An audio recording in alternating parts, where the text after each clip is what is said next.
नमस्कार दोस्तों, आज हम बात करेंगे शिव महापुराण की उस रोचक और प्रेरणादायक कहानी समुद्र मंथन की, जिसे देवता और दैत्यों ने मिलकर किया था। और समुद्र मंथन से क्या प्राप्त हुआ, जो रत्न मिले वह हमें क्या शिक्षा देते हैं। आइए जानते हैं कि क्यों जरूरी हो गया था समुद्र मंथन। देवताओं के राजा देवराज इंद्र को अपने पद और देवत्व का घमंड हो गया था। घमंड की वजह से इंद्र ने महर्षि दुर्वासा का अपमान कर दिया था। दुर्वासा को गुस्सा आ गया और उन्होंने इंद्र को श्रीहीन होने का श्राप दे दिया। इस श्राप की वजह से देवताओं का ऐश्वर्य, वैभव, समृद्धि जैसी शुभ बातें समाप्त हो गई। दुखी होकर देवता भगवान विष्णु के पास गए। विष्णु जी ने देवताओं से कहा कि हमें समुद्र मंथन करना होगा, परंतु हमें इस पर भगवान शिव से परामर्श करना होगा। सभी देवता और भगवान विष्णु भगवान शिव के पास गए और सारी बात बताई। भगवान शिव ने विष्णु भगवान से कहा कि जैसा आप चाहते हैं वह उचित है, परंतु अकेले देवता समुद्र मंथन नहीं कर सकते। इसके लिए दैत्यों को भी साथ लेना होगा। देवराज इंद्र भगवान शिव के आदेश से दैत्यों के राजा बलि के पास गए और समुद्र मंथन की बात रखी। राजा बलि समुद्र मंथन के लिए तैयार हो गए। वासुकी नाग की रस्सी बनाई और मंदराचल पर्वत की सहायता से समुद्र मंथन शुरू हुआ। देवता और दैत्यों ने मिलकर समुद्र मंथन किया। समुद्र मंथन से 14 रत्न की प्राप्ति हुई। आइए जानते हैं कि समुद्र मंथन से कौन कौन से रत्न प्राप्त हुए। समुद्र मंथन से पहला रत्न विष निकला। मंथन में सबसे पहले हलाहल विष निकला था, जिसे पूरे ब्रह्मांड के प्राणी संकट में आ गए थे। उसी समय शिव जी ने सभी की भलाई के लिए हलाहल को अपने कंठ में धारण किया। इस रत्न की सीख मन को मथने पर पहले बुरे विचार निकलते हैं। विष को शिव जी ने गले में धारण किया था, यानी हमें भी बुराइयों को मन में उतरने नहीं देना चाहिए। दूसरा रत्न कामधेनु, दूसरे रत्न के रूप में सभी इच्छाओं को पूरा करने वाली पवित्र और पूजनीय कामधेनु गाय निकली थी, जिसे ऋषियों ने रखा था। दूसरे रत्न की सीख, बुरे विचार निकलने के बाद मन कामधेनु की तरह पवित्र हो जाता है। मन पवित्र और शांत होगा तो हमारी सभी इच्छाएं पूरी हो सकती है। तीसरा रत्न उच्च श्रेय घोड़ा, यह मन की गति से दौड़ने वाला घोड़ा था। उच्च श्रेय घोड़ा तीसरे नंबर पर प्रकट हुआ था और उसे असुरों के राजा बलि ने रखा था। तीसरे रत्न की सीख, अगर घोड़े को काबू न किया जाए तो वह इधर उधर भागता रहता है, ठीक हमारे मन की तरह। मन को बुराइयों से बचाने के लिए इसे काबू में रखना चाहिए। चौथा रत्न ऐरावत हाथी, चौथे नंबर पर ऐरावत हाथी प्रकट हुआ, जिसे देवताओं के राजा इंद्र ने रखा था। चौथे रत्न की सीख, हाथी ताकतवर और शांतिप्रिय जीव है। जब मन काबू हो जाता है तो जीवन में ऐरावत हाथी की तरह शांति आती है।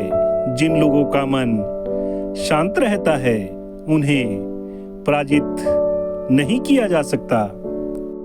पांचवा रत्न कौस्तुभ मणि, भगवान विष्णु ने समुद्र मंथन के 5वें रत्न कौस्तुभ मणि को धारण किया था। पांचवें रत्न की सीख कौस्तुभ मणि को भगवान विष्णु जी ने अपने हृदय में धारण किया था। जब हम बुराइयों से दूर हो जाते हैं तो हमारा मन अच्छे कार्यों में लगता है, इसलिए अच्छे कार्य को ही जीवन में स्थान देना चाहिए। छठा रत्न कलप वृक्ष छठे रत्न कलप वृक्ष के रूप में प्रकट हुआ, जिसे देवताओं ने स्वर्ग में लगा दिया। छठे रत्न की सीख कलप वृक्ष इच्छाओं का प्रतीक है। जब हम अपनी इच्छाओं को बस में रखते हैं तभी हम अपने लक्ष्य को प्राप्त करने में सफल होते हैं। जिस तरह देवताओं ने कलप वृक्ष को समुद्र मंथन से दूर स्वर्ग में लगा दिया था। सातवां रत्न अप्सरा रंभा। अप्सरा रंभा समुद्र मंथन से 7वें स्थान पर प्रकट हुई थी। रंभा को देवताओं ने रखा था। 7वें रत्न की सीख रंभा काम वासना और इच्छाओं की प्रतीक मानी गई है। जब हम इन दो बातों पर ज्यादा ध्यान देते हैं तो हमारा मन स्थिर नहीं रह पाता है। जब हम काम वासना और इच्छाओं से दूर रहेंगे तब ही मन को शांति की प्राप्ति होती है। 8वां रत्न देवी लक्ष्मी समुद्र मंथन का 8वां रत्न महालक्ष्मी के रूप में प्रकट हुआ। देवी लक्ष्मी जी ने विष्णु जी का वर्ण किया था। 8वें रत्न की सीख लक्ष्मी जी को देवता, दानव, ऋषि, मुनि सभी प्राप्त करना चाहते हैं, लेकिन उन्होंने भगवान विष्णु को चुना। देवी लक्ष्मी की सीख ये है कि जो लोग धर्म कर्म के साथ सभी की भलाई करते हैं उन्हें लक्ष्मी जी की कृपा प्राप्त होती है। 9वां रत्न वारुणी देवी। 9वें रत्न में वारुणी देवी प्रकट हुई। वारुणी यानी मदिरा, इसे दानवों ने रख लिया। 9वें रत्न की सीख मदिरा का सेवन स्वास्थ्य के लिए हानिकारक है और मदिरा एक बुराई है। जिनके विचार बुरे हैं वह इस बुराई की ओर आकर्षित होते हैं। इस बुराई से सभी को बचना चाहिए। 10वां रत्न चंद्र। चंद्र को भगवान शिव जी ने अपने मस्तक पर धारण किया। 10वें रत्न की सीख चंद्र शीतलता का प्रतीक है। जब हमारा मन सभी बुराइयों से दूर होता है तभी हमें चंद्र की तरह शांति और शीतलता प्राप्त होती है। 11वां रत्न पारिजात वृक्ष प्रकट हुआ। इस पारिजात वृक्ष को देवताओं ने रखा। 11वें रत्न की सीख पारिजात वृक्ष सौभाग्य का और सदा यौवन युक्त रहने का प्रतीक माना जाता है। जब हमारे मन में बुरे विचार आने समाप्त हो जाए तो समझ जाए कि आप सौभाग्य को प्राप्त हो रहे हैं। 12वां रत्न पांचजन्य शंख। 12वां रत्न पांचजन्य शंख को भगवान विष्णु ने धारण किया। 12वें रत्न की सीख शंख विजय उत्सव का प्रतीक है। किसी भी काम की शुरुआत में शंख बजाने की परंपरा है। जब मन शांत होता है तब ही हमारा उत्साह बढ़ता है और हमें अपने लक्ष्य को प्राप्त करने की ऊर्जा प्राप्त होती है। 13वां और 14वां रत्न धन्वंतरी और अमृत कलश प्रकट हुआ। इसे देवलोक में ही रखा गया।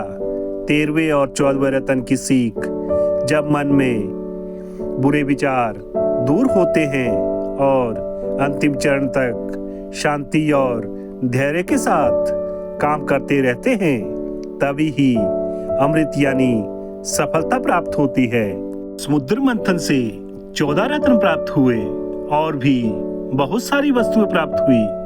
उन सभी वस्तुओं को देवता और दैत्यों ने आपस में बराबर बराबर ले लिया। महाशिव पुराण की इस कहानी से हमें बहुत सारी प्रेरणादायक शिक्षाएं प्राप्त हुई और समुद्र मंथन से जो भी रत्न प्राप्त हुए उन सभी रत्नों से हमें भी अलौकिक, धार्मिक और प्रेरणादायक सीख मिलती है। इसलिए अपना जीवन अच्छे कार्य में लगाए और अपने जीवन में सफलता प्राप्त करें। धन्यवाद दोस्तों। वीडियो को लाइक करें, शेयर करें और कमेंट करें और चैनल को सब्सक्राइब अवश्य करें। हमें कमेंट करके बताएं कि आपको हमारी वीडियो कैसी लगती है, ताकि हम आपके लिए ऐसी ही ज्ञानवर्धक वीडियो बना सकें। मिलते एक नई वीडियो के साथ, तब तक के लिए धन्यवाद।